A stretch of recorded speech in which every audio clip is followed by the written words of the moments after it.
Wendy Williams did not deserve this. All the pain, all the anguish she went through, and it only seems to be getting worse. Katt Williams has just confirmed what many people suspected. Wendy was silenced and placed in a mental institution because she spoke out against Diddy. Diddy doesn't take things like that lightly.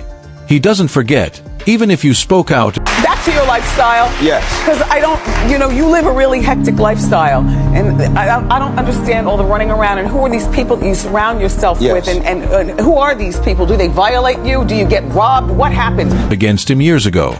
That's right. Wendy Williams went straight for the jugular when it came to Diddy on national television, and he did not appreciate it.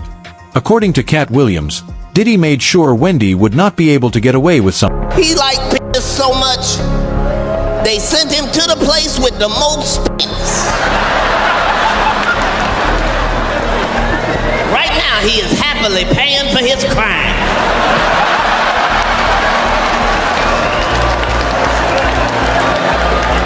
I'm not gonna be scared for 4 years. Something like that. But to understand why what is happening to Wendy is so heartbreaking, we have to go back.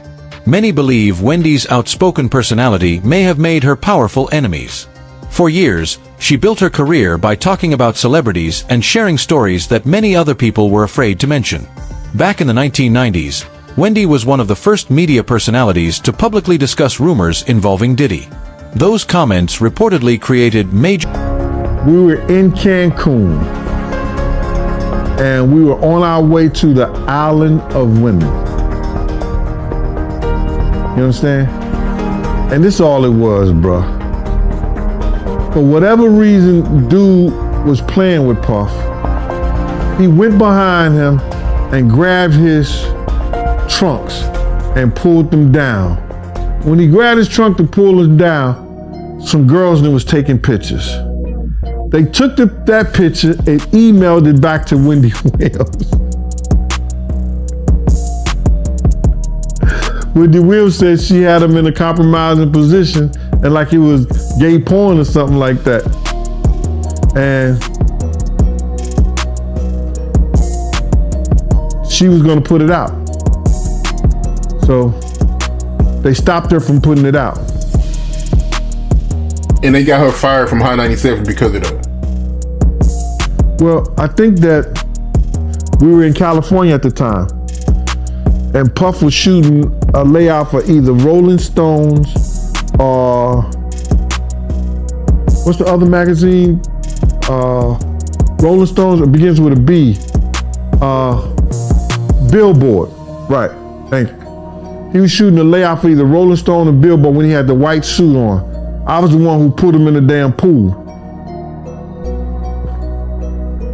What happened was that Wendy had somehow shown people that email. You hear me? She's showing people that email.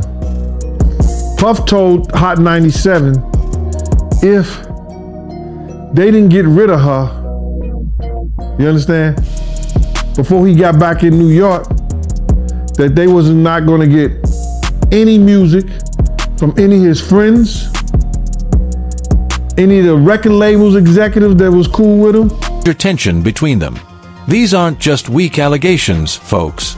Kirk Burroughs confirmed this, saying Diddy was indeed out to get Wendy Williams even Is it true that Suge Knight took a picture with Misa and Puffy's son Justin, and Puffy found out about the picture and he went crazy? Take me through that, man. How did that come about?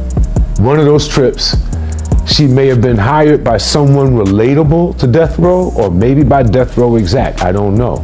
But the check was right, and she took the check, and she went to the West Coast to do the job. Baby Justin was with her. Somehow she was called to that office, I guess to see the artists or the talent, to meet the people that were cutting the check, and it ended up being Suge Knight, and she was treated very well. I mean, they laid out for her, like, you know, welcoming mat and all of that, and so well that it got back to the East that she was there in the office and that Suge was meeting Justin Combs and possibly holding him in his arms and that there was a photographer taking a picture, and that wasn't the picture that we needed to see on our end or that we wanted the world to see at all. So I remember that day extensively. It hit us like, you know, a rocket launcher or something. It hit us hard. I remember getting off the phone.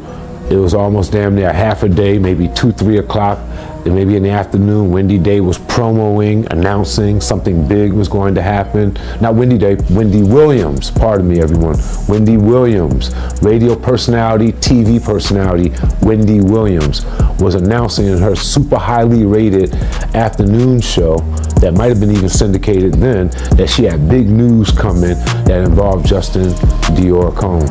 Perked my ear up.